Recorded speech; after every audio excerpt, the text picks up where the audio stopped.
Hey everybody, this is JC Calhoun with Not So Pro, and today I'm going to give you 6 tips on how to be better at practicing and how to not suck. Let's go ahead and jump right in. Number 1 is take everything that you need into your practice session before you start your practice session. A lot of people, whenever they start their practicing, they leave shit behind or they think that they don't need it whenever they're going into a practice room or just taking a couple minutes out of their day to do something. Have everything you need in that moment. This means like water, a mirror, a chair, a metronome. People don't even bring metronomes into their practice sessions anymore. They just think that they're God's gift to music and they can just like all of their shit all of the time, and it's just dumb. Bring everything that you need, and also remember your instrument.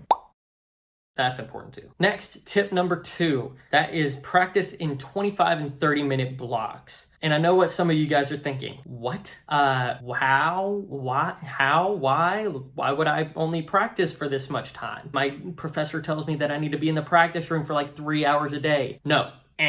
Wrong. You do not. You do not need to practice for hours on end, especially back to back. This is how you practice in 25 to 30 minutes. First, do some stretches, do some jumping jacks, get the blood flowing throughout your body, and take advantage of like the warm up before the warm up. We need to get our blood flowing so that everything is circulating, and we're even getting blood into the brain whenever we do that. We need to be activated whenever we go into the practice room. Next, do your warm up. Do your like little 5-minute ditty. If you want to play long tones, play long tones. If you want to play legatos, play legatos for the drummers out there. Just make sure that you're doing something that pertains to the practice session that you're about to do. So we just did 5 minutes stretching, 5 minutes of warming up. That's only 10 minutes, all right? Now you're just going to practice for 15 minutes. The reason that we're only practicing for 15 minutes is because the average person's attention span is getting smaller and smaller and smaller as time goes on. That's probably because of social media and a lot of different things that have to do with our phones. So just be hypersensitive to that and the amount of time that you're in the practice room, because longer times in the practice room could lead to diminishing returns. So to double back on the second tip, we're going to dive into the third tip, which is to write down your goals and objectives for that one practice session and be realistic about what you're going to practice in that 15-minute block. What I recommend is give yourself one goal and only one.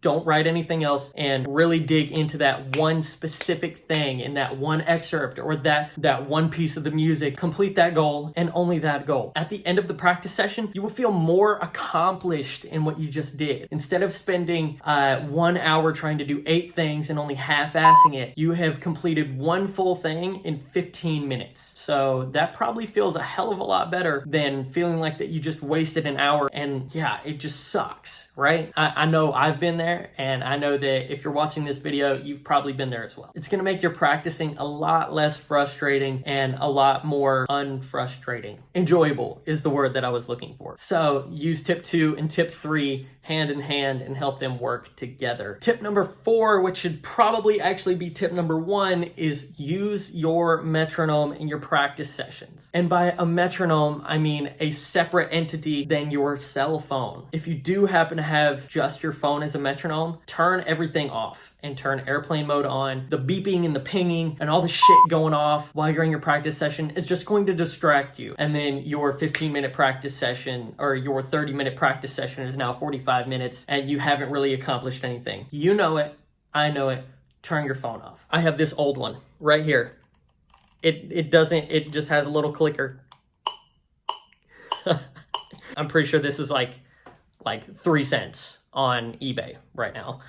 So grow up and buy yourself a metronome. Tip number 5 is play it slower than you think. It relates directly into the metronome tip that I said previously. I want you to crank the metronome down and really isolate whatever passage that you're trying to play. Playing it slower will build your muscle memory, and you will have a lot easier time trying to play it fast and cranking it up little by little. The way that I go about it is a 4x4 method. So play it 4 times correctly and then bump it up 4 clicks. Play it 4 times correctly again, bump it up another 4 clicks, and same thing until you get to the desired tempo. Tip number 6 is film your practice sessions. Take something, put your phone up wherever, and just listen. Just listen to yourself over and over and over and over again.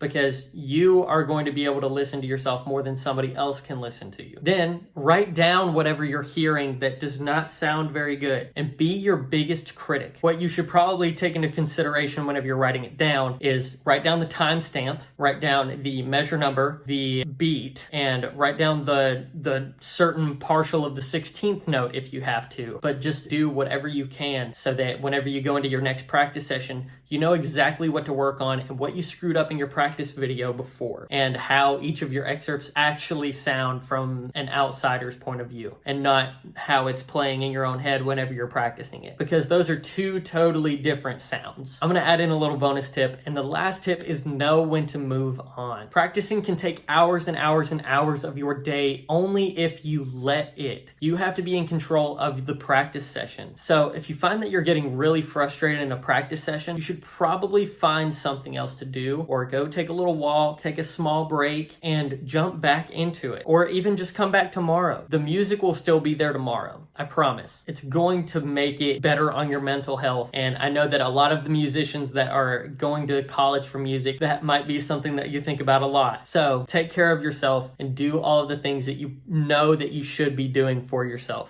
That's all the tips that I have for you today. Let me know how you felt about this video. Make sure to like, subscribe, comment, really whatever you want to do. And I will be back with more videos soon. Thank you. I'm so proud of you. You made it to the end of the video. Look at you. Look at you. I'm just going to stand here for a second until the screen goes off. Right about